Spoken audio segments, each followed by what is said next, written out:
Өте жақсы баяндама болды. Көп рахмет сіздерге. Шынында да спорт саласында өте көп сұрақтар болушы еді. Иә, мынау былай алды ғой, жақсы. Кәдімгідей бір адамның өмірінің бір мазмұны, бұл адамның өміріндегі мағына ғой. Бұл адамның өміріндегі мағына өзін толық спортқа арнау.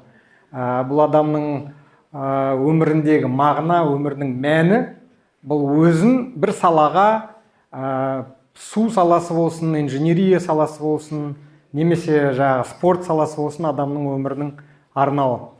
Мұндай өмірдің бір мәнге, мағынаға арнаған адамдар әрқашан бақытты болады. Сондықтан бақытты болып әрқашан жүре беріңіздер. Мен сіздерге кішкене ғана презентация дайындап келдім, бірақ та біз қазір 1,5 сағат отыр екенбіз. Мен сіздерге өтінішім бір, аяқтарыңыз, белдеріңіз талып кеткен шығар. 2 минут тұрып жаттығу жасап алсақ. Қалай қарайсыздар? Барлықтарыңыз көтеріліңіздер. Барлықтарыңыз көтеріліңіздер, ешкім ерінбеңіздер. Қыздар, жігіттер, жалпы грант иегерлері, біз бүгін мынандай тақырыпты қарастырып өтейік. Жалпы адамға білім не үшін керек? Көп жағдайда естіп жатамыз, білімсіз де өмір сүруге болады ғой. Көптеген мемлекеттерде мысалы білім қолжетімсіз. Мысалы Қазақстанға келіп жатқан Индияның, Пакистанның жастарын көріп жүрсіздер ме? Индияда, Пакистанда және басқа мемлекеттерде жоғарғы білім, жалпы білім жастарға қолжетімсіз. Олар қаншама оқиын тырысса да, оларды университеттерге, колледждерге алмайды. Бірақ та қаншама халық білімсіз өмір сүріп жатады.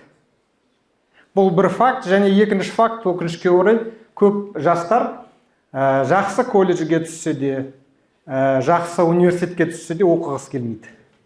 Сабаққа барса сотқа шұқылап отырады, кешке үйіне келсе YouTube қарайды, Instagram қарайды, TikTok қарайды, түні бойы әлеуметтік желіде болады, таңертең ұйқысы қанбайды, сонымен сабаққа бармайды, сөйтеді өзінің ең қымбат, ең бағалы 3 жылын, 4 жылын сөйтіп өткізеді.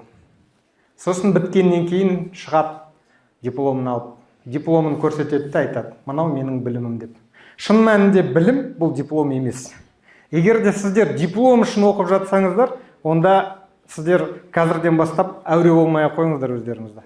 Онда диплом үшін оқу қажет жоқ, қазірден бастап жұмыс істеп, ары қарай өмір сүруге мүмкіндік бар. Білімсіз өмір сүруге бола ма деген сөз, сұраққа осындай жауап беруге болады. Яғни білімсіз өмір сүруге бола ма, дипломсыз өмір сүруге бола ма, жұмыс істеуге бола ма? Иә, әрине болады. Өте жиі көріп жүрсіздер, мысалы, жүргізуші болуға болады, немесе кішкене ғана үйде бір фермерлік қожалық ашып, онымен де жұмыс істеуге болады, нәпақа табуға болады. Немесе барып кел, шауып кел, апарып беріп, тасымалдау жұмысымен де айналысуға болады. Такси, немесе көлік жуатын магазинде де жұмыс істеуге болады. Бірақ та мына адамдардың білімді адамдардан айырмашылығы неде? Қалай ойлайсыздар? Шынында да бұл адамдар, мен мамандық туралы айтып отқан жоқпын, өйткені бұл адамдардың істеп жатқандары өте дұрыс. Не істесең де нәпақа табуың керексің, қаражат табуың керексің, өзіңді және өзіңнің отбасыңды асырауың керексің. Бірақ та мәселе бір сұрақта ғана, білімі бар адам және білімі жоқ адам. Мұндай жағдайда қарап отырсаңыз, кез келген білімді адам, мұның таңдау мүмкіндігі жоғары. Мысалы, мына жердегі нені алып қарайтын болсақ, такси айдап жүрген бала, такси айдап жүрген жігіт, егер білімді болатын болса, білім алатын болса, онда ол қандай деңгейге дейін жетуші еді? Үлкен таксопарк құруға мүмкіндігі бар. Немесе InDriver, Яндекс такси сияқты приложение жасап, бүткіл әлемнің шопырларын бір жерге жинауға мүмкіндігі бар. Немесе өзінің басқа да іс-әрекеттері арқылы үлкен бизнес жасауға болады. Мына қораппен тасып жүрген жігіт, егер бұл адамның білімі болатын болса, онда оның таңдауы болады. Онда ол үлкен логистикалық компания ашушы еді. Ол логистикалық компаниямен мұнайды да, заттарды да, көмірді де, немесе газды да, суды да тасымалдауды ұйымдастыруға болады. Және сол сияқты мына жерде өте көп мысалдар бар. Сондықтан да білімді болсаң, онда таңдау мүмкіндігің кең болады, өз жолыңды өзгерту өзіңнің қолыңда болады, және ең бастысы болашаққа сеніммен қарай алады. Бірақ та көп адамдар неге екенін білмейміз, оқығысы келмейді. Оған адамның өзі кінәлі ма? Қалай ойлайсыздар? Оқығысы келмейтін адам оған кінәлі ма, кінәлі емес пе? Көп әлеуметтік зерттеушілер айтады, жоқ, оған адамы кінәлі емес дейді. Сіздердің араларыңызда оқымай жүрген адамдар болса, мүмкін олар кінәлі емес шығар. А неге кінәлі емес? Әлеуметтік зерттеушілер айтады, өйткені бұл адамдар ешқашан ешкім мақсат қоюды үйретпеген, армандауды үйретпеген дейді. Ондай бола ма? Мысалы, менің өзім кішкене кезімде армандау, мақсат қою дегенді білген жоқпын. Кейін ғана үйрене бастадым. Немесе бала жас кезінде, жасөспірім кезінде болашағын көре алмайды. Немесе үлгі көрсететін адам болмайды. Сондықтан да бұны жалқаулық емес, бұны жалқаулық деп ойлауға болмайды. Мұны тек адамның әлі өзінің мәнін, мағынасын таба алмай жүр деп қана есептеу керек. Маңызды бір шындық бар, мақсат әрқашан алдымен пайда болмайды. Адамдар бір мақсатқа жету үшін біраз уақыттан кейін өмірлік тәжірибеден, достарына қарап, ағаларына қарап, немесе осы жаңа апайларыңыз сияқты жақсы тәжірибелерге қарап, адамда мақсат пайда бола бастайды. Сонымен мақсат болу үшін адамға ең бір керек бұл арман екен. Арман болмайынша адамда ешқашан мақсат болмайды. Жағы еврейлердің бір сөзі бар, армандауға қорқыңыз дейді, өйткені арманның барлығы орындалады дейді. Көп жағдайда кісілер армандаудан қорқады, неге? Арман, қиял көп уақытты алады, арманның ешқандай пайдасы деп жоқ деп есептейді. Енді қалай дұрыс армандаймыз? Сіздер қандай армандарды ойлайсыздар? Арман қандай болу керек? Арман деген сөз бар, қиял деген сөз бар. Көп адамдар армандаған кезде мұнан армандайды. Келісесіздер ме? Үйім болса екен, көлігім болса екен, жақсы көретін жарым болса екен, көп ақшам болса екен деп. Шын мәнінде бұл өте жақсы және өте дұрыс арман. Ондай арман болу керек. Бірақ та аталарымыз айтады, арманды, байлықты қуу бұл арманға айналмау керек дейді. Егер сіздер тек қана байлық керек маған, тек ақша керек деп жүгіріп, жұмыс істеп, сол үшін тұрып, сол үшін өмірлеріңізді арнайтын болсаңыздар, онда бұл арман дұрыс емес дейді. Хакім Абайдың 38-ші сөзінде ол сөйтіп жазады. Егер адам мал, мақтан, ғизат, құрмет дегендері табынып іздесе дейді, онда оның адамшылығы кетеді дейді. Адамшылық деген не? Адамшылық деген не? Бұл сұраққа Абай атамыз былай жауап береді. Неге адамшылығы жоғалады? Өйткені адамның өмірінің мән жоғала бастайды екен. Көшеде көрдіңіздер ме? Мысалы, көшеде кетіп бара жатқанда жолда тұрған қымбат көліктің ішіндегі адамдардың түріне қараңыздаршы. Барлығы бір кереметтей бақытты емес, барлығы бірдей бір кереметтей бір өмірінің мән тауып жүрген адамдарға ұқсамайды. Көп жағдайда бұндай адамдардың арасында депрессияда және апатияда өте көп жиі кездеседі. Яғни бұл арман уақыт өте келе бір бос сезімдерді қалыптастырады екен. Сондықтан да Хакім Абайдың 20-шы сөзінде айтады, ойлы адам тамақтан да, ақшадан да, малдан да, ойыннан да, күлкіден де бәрінен жалығады дейді. Оның баянсыз екенін түсінеді дейді. Сондықтан да жағы ақымақ болған адам, ол да бір ғанибет шығар деген бір ой айтып кеткен болатын. Ал онда дұрыс армандау қандай болу керек? Егер біз байлықты тікелей қуаламайтын болсақ, егер байлықты арманға қоймайтын болсақ, онда арманымыз қандай болу керек деген сұраққа бізге Мұхтар Шаханов ағамыз бұлай кеңес береді. Ол кісі айтады: мәңгі лаулап жану үшін ғаламда, үлкен бақыт табу үшін ғаламда, үлкен болып қалу үшін ғаламда, үлкен арман керек екен адамға деп айтып кетеді. Яғни үлкен арман. Үлкен арман қандай болады? Үлкен арман еліңе, адамзатқа, табиғатқа пайдалы болумен байланысты болады екен әрқашанда. Өйткені мұнымен байланысты болмайтын болса, онда үлкен арман деп айту өте қиын. Ал енді біз ары қарай жалғастырайық.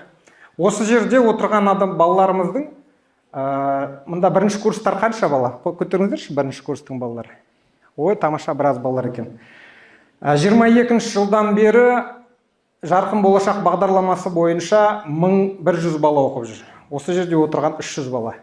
1100 бала 60 колледжде 60 түрлі мамандық бойынша оқып жүр. Әрбір колледжде оқып жүрген баланың мамандығына байланысты қарайтын болсақ, онда оның үлкен бір елге қажетті қызметіне байланысты бір армандарды толтыруға болады. Яғни елге қызмет ету үшін қандай мәселелерді шешуге болады? Мысалы, әрқайсыларыңыз бір мамандық бойынша оқып жүрсіздер, бірақ та ол мамандықтың ішінде не жатыр? Ол мамандыққа сіздер не үшін өмірлеріңізді арнадыңыздар? Және ол мамандықтың шыңына жету үшін ол мамандықтың ішіндегі мәселелерді білу керек. Егер сол мәселелерді біліп, оған жандарыңыз ашып, оны шешуге жұмыс істейтін болсаңыздар, онда сол мамандықтың шыңына шығасыздар. Менің медицина саласында, кім медицинада? Көтеріңіздер, қолдарыңызда бар ма? Тамаша, медицина. Медицина саласында бізде үлкен мәселелер бар. Мысалы, медицина саласында оқып жүрген студенттер қазіргі мына қоғамдағы мәселелерді зерттейтін болса, онда оның үлкен бір өмірлік жолына айналуы мүмкін. Мысалы, Қазақстанда ана мен баланың өлімі өте жоғары. Жүкті әйел емханаға барған кезде босану үстінде қайтып кетеді. Немесе босанғаннан кейін баласы қайтыс болып кетеді. Ол әрбір отбасыға үлкен трагедия. Бірақ та оны қалай тоқтатамыз? Әлі күнге дейін бұл мәселе зерттелуде. Нақты шешімдер жоқ. Сондықтан да медицина саласында оқып жүрген адамдар болса, бұл мәселелерге көңіл бөліп, ізденіп, қандай жаңалықтар бар екенін көруге болады. Екінші мәселе, адам бойындағы ауруларды қалай анықтай аламыз? Диагностика мәселесі. Сіздер білесіздер, көп жағдайда адам ауырып больницаға түскен кезде, емханаға түскен кезде, оның неден ауырып жатқанын білу үшін біраз уақыт кетеді. Бір кезде адам өмірден өтіп кетеді, дәрігерлер айтады, өкінішке орай, біз уақытысында анықтай алмай қалдық. Бұл да үлкен мәселе медицина саласындағы. Сапалы медициналық көмек әлі ауылдарға жеткен жоқ, білесіздер ме? Көптеген ауылдарда әлі күнге дейін дәрігерлер жоқ.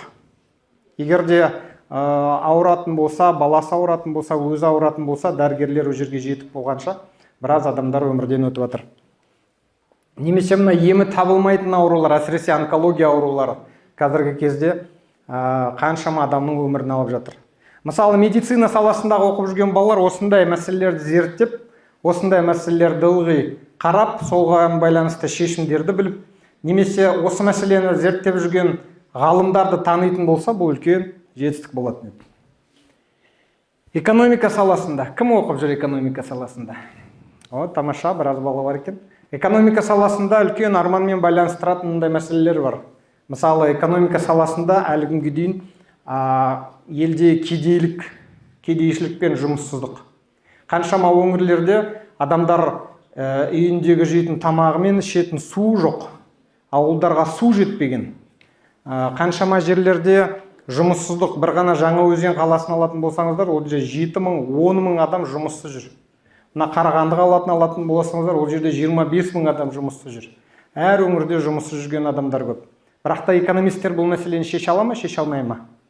Егер де жақсы зерттеулер жасайтын болса, онда мұндай мәселелерді шешуге болады. Экономика шикізат көзіне айналып келе жатыр, білесіздер ғой. Қазақстанда тек қана шикізат көзіне шоғырланған көп өндірістер бар, ал өнеркәсіптер әлі салынған жоқ. Өнеркәсіптердің қарқыны қазір баяу, сондықтан да көп жағдайда біз өзімізден шыққан шикізатты $1000-ға сатамыз да, содан кейін сол шикізаттан пайда болған өнімді $10,000-ға өзіміз сатып аламыз шетелден. Сондықтан да экономика саласының шәкірттері үшін осындай мәселелерді зерттеуге болады. Өнеркәсіп саласы, халықтың арасындағы бизнес, кәсіпкерлікті қалай дамытамыз? Өйткені экономистер нақты ұсыныс береді. Елдегі кәсіпкерлер даму үшін олар мемлекет не істеу керек? Мемлекет қандай көмек көрсету керек? Осының барлығын ойланатын экономистер. Сондықтан экономика саласында оқып жатқан жігіттерге мен айтатын кеңесім, қазірден бастап осы мәселелерді зерттеп, өздеріңіздің зерттеу, дипломдық немесе баяндама жұмыстарыңызға алуларыңызға болады. Техника саласында бізде біраз бала, 60% бала техника саласында оқиды. Техникалық колледжде қанша бала? Көтеріңіздерші, қолдарыңызда бар ма? Ой, тамаша. Техника саласында мынандай мәселелер бар. Бізде әлі күнге дейін энергетика жетіспейді. Қазақстан өскен сайын, халық саны өскен сайын, экономика өскен сайын, бізде былтыр бір жыл бұрын қателеспесем 2 миллиард киловатт сағат энергияны біз жетіспей алды. Сондықтан оны аяқ астынан барып Ресей Федерациясынан сатып алдық. Қазіргі күннің өзінде осы мәселені шешу тіпті қиындап бара жатыр. Өйткені биыл бізде 2 миллион киловатт емес, уже 2 миллиард емес, уже 4 миллиардқа дейін кетті. Энергия беретін балама көздері аз болғаннан кейін жыл сайын Қазақстан энергия тапшылығына өсіп келе жатыр. Құрылыстың сапасын қалай жоғарылатамын?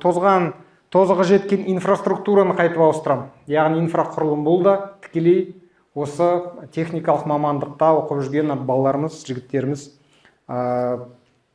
айналысуына болатын сұрақтар. Педагогика саласы. Қанша бала педагогикада оқиды? Бар ма? Қайда? Астанада жоқ па? Басқа өңірлерде бар. Педагогика саласын қарасаңыздар, мына үлкен мәселе болып жатқан бізде балалардың сабаққа қызығушылығы өте төмен. Қаншама мұғалімдер сабақ өткізуге тырысса да балалар түсінгісі келмейді, қарағысы келмейді. Немесе жаңада естіп отырмын араларыңыздан, көп жас балалар әлі күнге дейін жаман сөз сөйлейді, боғауыз сөз сөйлейді. Яғни тәрбие жұмыстары әлі дұрыс өзінің нәтижесіне жетіп жатқан жоқ. Жоғарыда жастарға пайдалы білім беру үшін не істеу керек? Мысалы, қазіргі жастардың көбі педагогикада, білесіздер ме? Физика, химия, биология, химия деген пәндер бойынша қызығушылығы өте төмен. Оларды оқығысы келмейді. Көп жастар ол пәндерден қашуға тырысады. Шын мәнінде елге, экономикаға және өнімге ықпал ететін нағыз осы ғылыми пәндер. Яғни ғылыми пәндерге қызығушылығын қалай арттырамыз деп, мысалы, педагогтар бастарын ауыртуға болады. Жастардың арасындағы адам сапасын қалай арттыруға болады, бейімділікті қалай арттыруға болады, бұның барлығы осы педагогика саласының мәселелері. IT саласында қанша баламыз оқиды? Тамаша, керемет, IT-де көп оқиды екен. IT саласындағы үлкен проблемаларға жататын мынау халыққа сапалы қызметті қалай көрсетеміз? Қазіргі кездегі e-gov бар ғой? e-gov.kz және басқа да салалардағы продуктілерді жасаған кезде өте көп сұрақтар туындады. Оларды кім жасайды? Қай мамандар жасайды? Шетелдің мамандары жасай ма? Жоқ, біздің мамандар жасай ма? Және ол жиналған ақпараттың барлығы қай серверлерде сақталады? Қазақстандық серверде ме, немесе шетелдік серверде ме? Соған байланысты халықтың арасындағы, яғни мемлекеттің арасындағы мемлекеттік құпиялардың сақталуы байланысты. Сондықтан да осы сапалы қызметті қалай жүзеге асыру және не істеуге болатын осы IT саласындағы шәкірттерге түсіндіруге болады. Мысалы, жемқорлық. Қазақстанда және көп елдерде жемқорлықтың деңгейі жоғары. Жемқорлықты қалай төмендетеміз? Жемқорлықты төмендетуде осы IT көп шешімдер ұсынылады. Мысалы, осы уақытқа дейін, соңғы 5 жылға дейін бізде мемлекеттік сатып алу жұмыстары болған кезде адамдар барып өзінің таныстары, туыстары немесе басқа да жолдар арқылы мемлекеттен тапсырыс алып отыратын. Қазіргі кезде жасалған платформалар арқылы коррупция біраз деңгейге дейін төмендеді. Сол сияқты әр салада да өзінің тиімділігін қалай арттыру мүмкіндіктері бар екен жастар, студенттеріміз өздерінің зерттеулеріне қосып істеуге болады. Ал заң құқықта кім бар? Заң құқықтың бас ауыртатын үлкен көлемді мәселелері адамның өмірмен байланысты, арманына айналдыруға мүмкін мәселелер. Бұл адам құқықтарының сақталуы. Қай жерге барсаңыздарда адам құқықтары сақталды ма, жоқ па? Қай жерге барсаңыздарда адам құқықтарын сақталуға байланысты шағымдарды қарастыру сұрақтар өте жиі кездеседі. Яғни адам құқықтарының сақталуы, қоғамдағы дауларды шешу, заң талаптарының сақталуын ұйымдастыру, сот әділдігіне байланысты көптеген сұрақтар өкінішке орай қазіргі жасап жатқан механизмдер әлі күнге дейін дамытуды талап етеді. Сондықтан да осы мәселелерді шешетін болсаңыздар, онда жоғарылауға мүмкіндік болады. Экология, табиғи ресурстар саласында оқып жүрген балаларымыз бар ма? Астанада бар ма? Астанада жоқ екен. Экология саласында да әлі күнге дейін бізде теңіздерді, көлдердің тартылуын зерттеп жүрген мамандарымыз аз. Мысалы, осы уақытқа дейін бізде үлкен топан су басқан кезде, ол топан су шыққаннан бастап қай жерге дейін ағады, қандай елді мекендерді басып кетуі мүмкін, олардан қалай құтқару керек деген сұрақтар бойынша бізде мамандар болған жоқ. Ол сұрақтар әлі күнге дейін ашылып тұр. Ауаның ластануы, экологиялық қорғау талаптарының бұзылуы. Мысалы, қазіргі кездегі көп компаниялар, әсіресе мұнай компаниялар, газ шығаратын компаниялар өзінің жұмысы кезінде экологиялық талаптарды кейде сақтай бермейді. Бірақ неге сақтамайды? Және оларды сақтау үшін не істеу керек? Бұл да үлкен бір мәселелерге жататын тақырыптар. Және табиғи ресурстардың дефицит. Жаңа Әйгерім ханым айтып жатқан кезде екі сұрақ қойдыңыздар ғой. Бірінші сұрақ, су мұнайдан қымбат па деген сұрақ қойдыңыздар. Қолдарыңыздағы мына 0,5 бөтелкелі су қанша тұрады? 500-700 теңге тұрады. А бензин қанша тұрады? Бензин 280 теңге тұрады. Су бүгінгі күні бензиннен және мұнайдан 2 есе қымбат болып тұр. Және тағы бір сұрақ қойдыңыздар, неге суға байланысты тапшылық бар ма деген сұрақ қойдыңыздар ғой. Шын мәнінде енді сіздер Маңғыстау өңірінен келіп отырған жастар жақсы білулеріңіз керек. Неге Маңғыстауда көкөніс өспейді? Мысалы, көп елдерде, әсіресе осындай климаты бар елдерде көкөніс жақсы өседі. Мысалы, бір ғана Израиль өздерінің теплицаларын жасау арқылы бүткіл Европаға көкөніс жіберіп отыр. Неге? Өйткені сол жердегі ғылым дамымаған. Яғни су жетіспейді. Суды пайдалану мүмкіндіктері жоқ. Жаңа өзеннің біраз бөліктері жазда сусыз отырады. Ақтау сусыз отырады. Ол емес мына Астана қаласының Ұлы Дала көшесінің бойындағы үйлердің көбінде жазда су болмайды. Қызылорда және басқа өңірлерді айтатын болсақ, ол жерде мүлдем елді мекендерде суды тасып ішіп пайдаланып отыр. Бекет атаны білесіздер ғой барлықтарыңыз. Мысалы, Бекет атаның басына барсаңыздар, Бекет атаның басына күніне өзен-мұнай газ 4 машина, 5 машина су алып барады. Неге? Өйткені құбырмен тартып су жеткізейін десе су жеткіліксіз. Сондықтан да су экология саласындағы бұл ертеңгі болатын мәселе емес, бұл қазіргі күндегі мәселе. Қазір мәселе бар, ары қарай ол одан да нашарлай береді. Мысалы, мұнай шығаратын компанияларды білесіздер ғой, өзен-мұнай газ. Өзен-мұнай газда былай істейді. Ана мұнайды шығаратын вышкалар бар ғой. Сол вышкалардың ішінде бүйтіп көтерілген кездегі мұнай болған, май болған саймандарының барлығын ауыз суды алып келеді да сонымен шайып жуады. Қаншама миллиондаған литр су кетеді. Халық су сұраған кезде айтады, су жоқ дейді.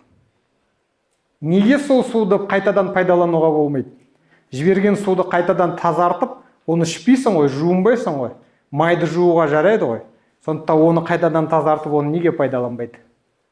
Немесе қазіргі жағдайда ана көлік жуу орындар, автомойкалар. Олар да солай.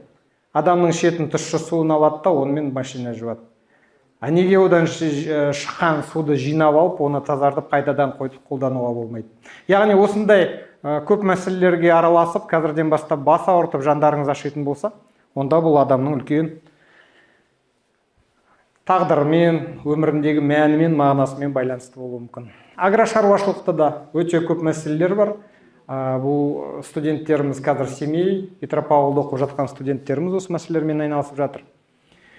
Бұл мәселелердің бәрін шешу үшін адамға ең бірінші ғылым керек. Бірақ ғылымға жол ашатын білім. Білім болмайынша адам ғылымды көрмейді. Қараңғыда еш нәрсені көрмей қалатын соқыр адам сияқты болып қалады. Сондықтан да көп адамдарға ғылым қол жетімсіз. Білімді қолына алған кезде ғана адамдар ғылымға келе бастайды. Сонымен білімді адам бұл қоғамға пайдалы адам. Егер де адам өзінің арманын қоғамға пайдалы болам деп шешетін болса, онда оған мал да, мақтан да, ғизат та, құрмет те бәрі өзі деп табады деп таба жатамыз. Мал деп тұрғаны бұл ақша. Ол кезде мал деп сөйлейтін. Сондықтан да осының барлығы адамды өзі іздеп табады деп айтқан болады. Сонымен адамға білім не үшін қажет? Ең бірінші адамға білім бұл ғизат, құрметке бөлейді, арманына жеткізетін құрал ретінде пайдаланады. Яғни сіздер қазір алдарыңызға үлкен арман, үлкен мақсат қоймайтын болсаңыздар, онда сіздердің оқып жатқандарыңыз жай. Ешқандай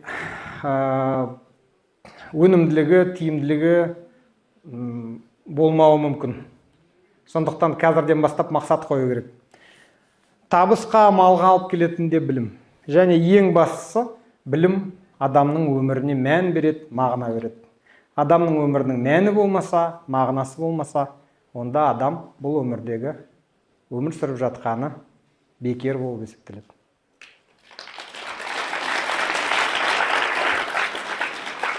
Көп рахмет. Сұрақтарыңыз? Қандай сұрақтар мазалап жатыр?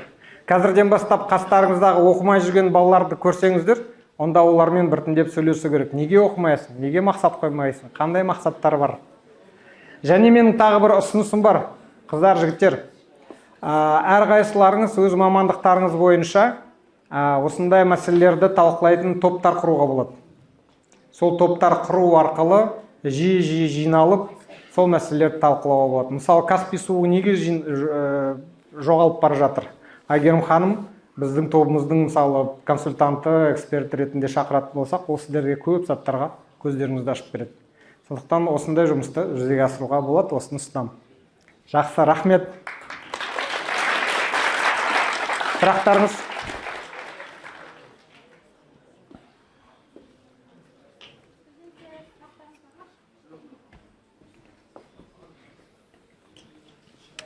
Білімсіз бірақ табысты адам қоғамға үлгі бола алады.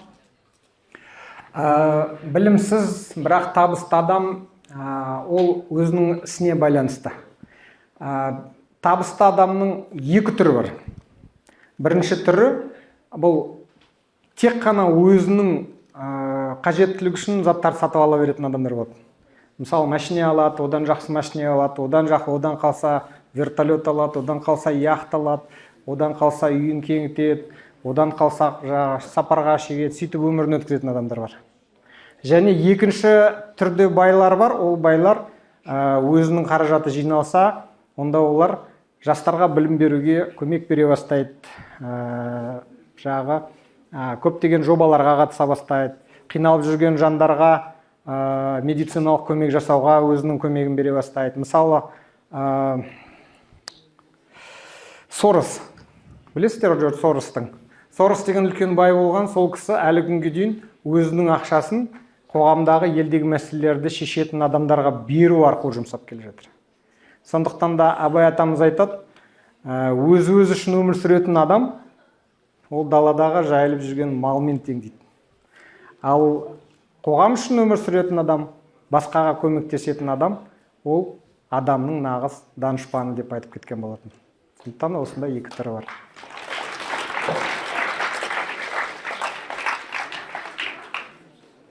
Жақсы.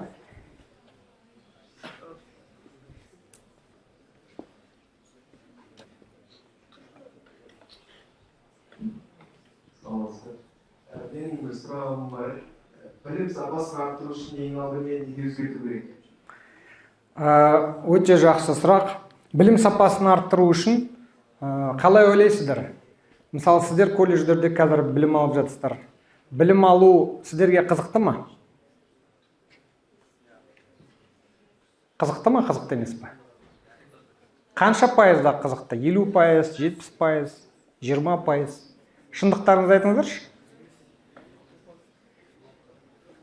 Менің ойымша, білім сапасын арттыру үшін ең бірінші баланың сол білімге келуін, саналы түрде таңдауын, сол мамандықты, соған көңіл бөлу керек. Жарқын болашақтың осы жылы келген балалардың барлығын біз солай таңдадық. Кім колледжді, кім мамандықты өзі шынайы ниетімен таңдап отыр, соны зерттеуге тырыстық. Сондай балаларды алдық. Және екіншіден, ғылым сапасын арттыру үшін міндетті түрде жақсы оқу ортасын пайдалану керек. Мысалы, Жаңаөзен қаласын алатын болсаңыздар, Жаңаөзен қаласында физиканың, химияның, биологияның мұғалімдері жоқ, математиканың мұғалімдері жоқ. Жоқ болғаннан кейін уақытша математиканы физкультура мұғалімі береді. Жоқ болғаннан кейін жаңағы биологияны қазақ тілі мұғалімі береді. А орыс тілі мұғалімдер мүлдем жоқ. Өте аз. Сондықтан да ең бірінші мамандар болу керек. Және екіншісі, физика, химия сияқты ғылыми пәндер бойынша балаларға көрсететін құралдар көп керек. Бірақ та өкінішке орай Жаңаөзеннің 26 мектебінде және еліміздің көптеген мектептерінде балаларды қызықтырып оқытатын құрал сайман жоқ. Жаңа өмірдің маңызына байланысты бүткіл әлемде сол физика, химия, биология пәндерін оқытатын Паска деген компания бар. Естіген боласыздар, Паска деген компания 50 жыл қазір өмір сүріп келе жатыр. Сол Паска деген компания қалай басталған? Физика мұғалімі күнде сабаққа барып жетті, ойлайды, мына балаларды сабаққа физикаға қалай қызықтырсам екен деп. Сөйтеді, үйінен әртүрлі заттар жасап алып келеді. Жылдамдықты өлшейтін, қысымды өлшейтін, температураны өлшейтін, жылуды өлшейтін сондай құралдар алып келіп балаларға қызықтырып жүреді. Бір күні оның ойына мынандай идея келеді. Мен неге бұл құралдардың барлығын заводқа апарып көп қылып шығармаймын? Сөйтеді, апарып заводқа апарып көп қылып шығарады. Қазір әлемнің 127 мемлекетіне Паска өзінің өнімдерін сатып отыр. Және оның өнімдерін сатып алған мектептерде физика пәні өте керемет дамып жатыр. Сондықтан да орта керек, мұғалім керек және ең бірінші баланың ынтасы керек.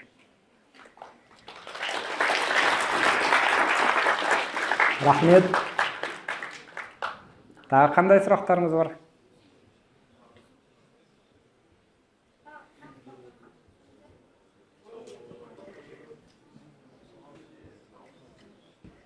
Так, онда...